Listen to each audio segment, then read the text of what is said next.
A warm welcome to you all. I'm very glad to be amongst you to discuss the most important topic emerging and future challenges for the routine practice of clinical medicine during the COVID-19 epidemic. I'm Dr. Kumala Puneet, consultant pulmonologist practicing in Bangalore.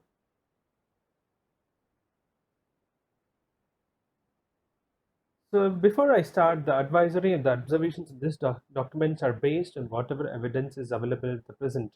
The guidelines are being repeatedly updated, and one needs to keep oneself abreast with the latest developments and follow the same. Let's see what are the challenges that we are facing as of now with respect to COVID 19. So, let's look at the scenario.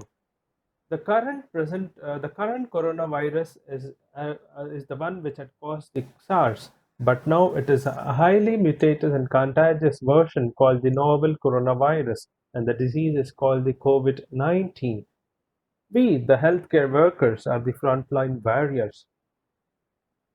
When we look at the scenarios with respect to the practice, the government and the corporate hospital people have the advantage of people looking at the administration and the other aspects of the situation. But for a clinician, having a clinic has multiple roles of a clinician, administrator, resource management, and etc.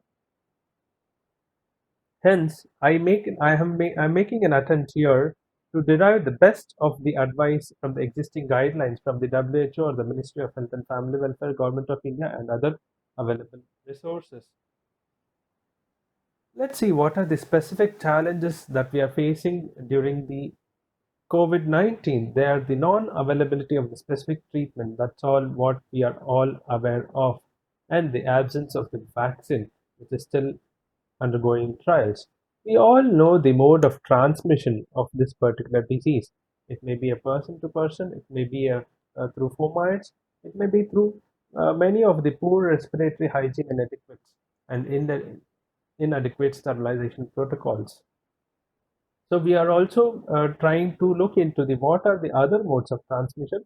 SARS coronavirus RNA has been detected both in the blood and the stool specimens. The previous SARS coronavirus was isolated from the respiratory, blood, urine, and stool specimens in the viable way, whereas the infectious MERS-CoV has only been isolated from the respiratory tract specimens. It is not yet known whether other non-respiratory body fluids from an infected persons like the vomitus, urine, breast milk, or the semen can also contain the SARS-CoV-2 virus. The only effective measure as of we know is the social isolation, which has been widely practiced and has been popularized and publicized. So we know the power of social distancing. This slide explains it all. See, the unanswered challenges that we have to look into this particular disease is the spectrum of the disease. That how many of the proportion of cases are found positive out of them, or how many experience the symptoms. We are also unaware how many of them require hospitalization and how many of hospitalized people require ventilation and how many of those people die. These are some things which we are really not having the answers as of now. But as the days pass on with the available data, I know there are few researchers who can give answers to all these questions which are unanswered. So we are also unaware of the intermediate hosts and the reservoirs. We also don't know whether there is any presence of subclinical infections. So what